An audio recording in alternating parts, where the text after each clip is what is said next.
Канал «Мы есть» представляет «Сказки у камина». Тексты сказок для вас озвучивают люди почти или совсем без зрения. Как мы это делаем – секрет. Пожалуйста, поддержите нас своим вниманием.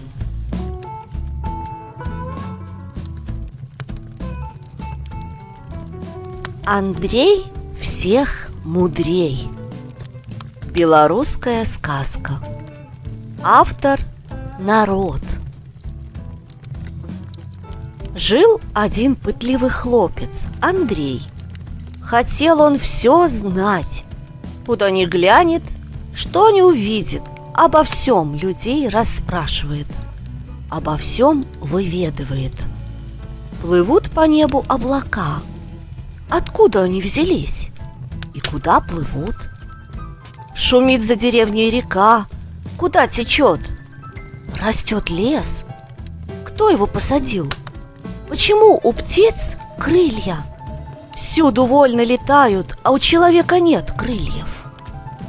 Люди отвечали ему, отвечали, да под конец видят, что и сами-то они не знают, что отвечать. Ты, Андрей, хочешь быть всех мудрей? Стали люди над ним смеяться. Да разве ж можно все знать?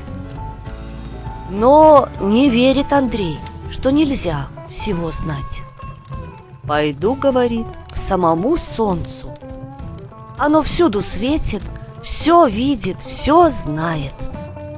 Вот и расскажет мне оно, чего я сам не знаю. Покинул он свою хатку и пошел искать то место, куда солнце на ночлег садится. Идет он, идет, глядь, сидит у дороги на камне человек и всех спрашивает: долго ли мне тут сидеть? И Андрей ему тоже не мог ничего ответить. Пошел он дальше. Видит, подпирает человек плечами тын. «Что это ты, дядька, делаешь?» – спрашивает Андрей. «Зачем старый тын подпираешь?» «Не знаю. Может, ты знаешь?» «Кабы знал я, то не искал бы того, кто все знает», – сказал Андрей и пустился дальше. Прошел немного, видит, человек в мусоре роется. «Ты зачем это, дядька, мусор разгребаешь?» «Не знаю». «Ну и я не знаю», — сказал Андрей и двинулся дальше. Долго ли, коротко шел он, зашел в дремучий лес. Целый день шел лесом, а под вечер выбрался на поляну. И тут ему вдруг глаза так ослепило, такой блеск с поляны засиял. Зажмурил он глаза. Видит он, поблизости солнцевы хоромы огнем пылают. Только вошел он в хоромы, ничего от сияния не видно. Пообвык маленько, глядь, сидит в кресле старенькая солнцева мать. «Ты чего, хлопец, сюда явился?» – спрашивает. Поклонился ей Андрей и говорит: «Пришел я к солнцу о том о сём поразведать». «А о чем же это о том да о сём?» «Да обо всем, чего я сам не знаю». «А чего же ты сам не знаешь?» Стал ей Андрей рассказывать, а старуха слушала и зевать начала. «Ой, ладно, погоди немного. Вот скоро сын ночевать вернется, а я тем временем подремлю. Уж больно я за долгий день наморилась». Вышел Андрей из хором, развел костер, начал поджаривать сало на вертеле. Проголодался ведь за долгую дорогу. Наелся он сала с хлебом, пить захотелось. Пошел к речке и нагнулся к воде. Вдруг видит, подымается со дна реки девица Да такая красивая, что и глаз не оторвать.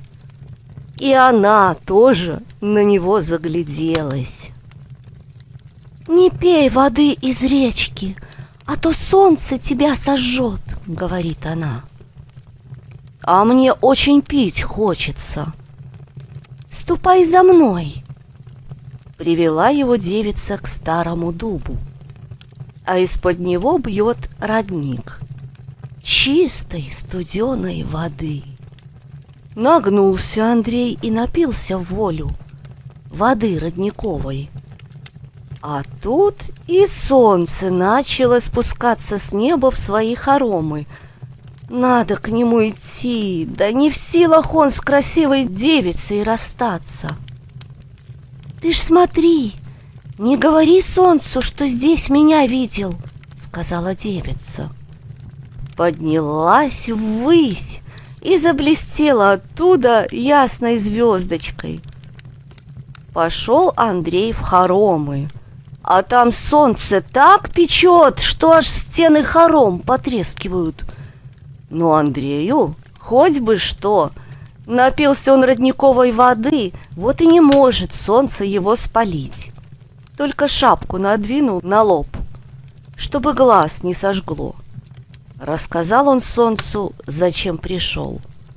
Говорит солнце: «Мне учить тебя нету времени, но я сделаю так, что ты сам все узнаешь». Сказала это солнце, собрало все свои лучи в один пучок и блеснуло ему в голову. И вмиг Андрей почувствовал, что стало в его голове яснее и светлее, только слишком горит она, а сердце сделалось вдруг холодным, как лед. Вышел он из хором. Нехорошо ему стало с холодным сердцем. Вспомнил он про девицу, и так ему захотелось увидеть ее еще раз, что он даже разомлел весь. Стал звать ее. И скатилась с неба ясная звездочка и обернулась перед ним красивою девицей. Как глянул на нее Андрей, так вмиг и почувствовал, что сердце его стало опять таким же, как было. Взял он девицу за руку и повел в свои края. И так он был теперь счастлив, что и птицам крылатым теперь не завидовал. Подошли они к тому человеку, что мусор разгребал.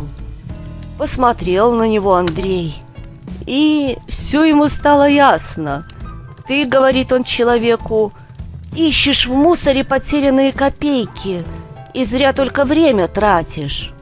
Возьмись-ка лучше за работу, скорее заработаешь те копейки, чем найдешь их».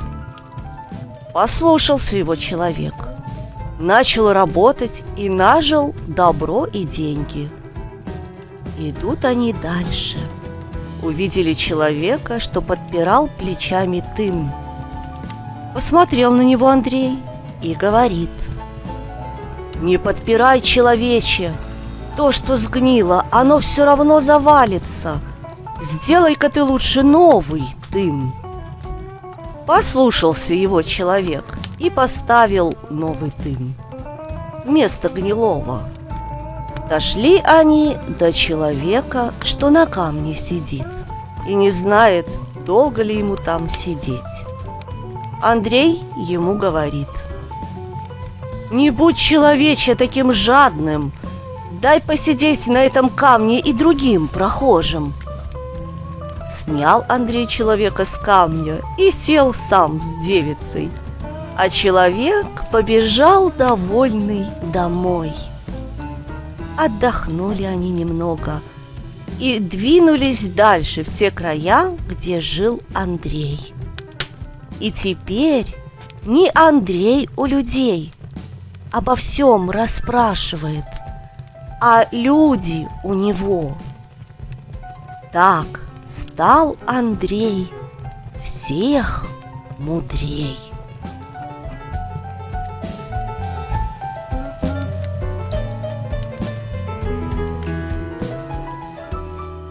Текст читала Марина Абазовик.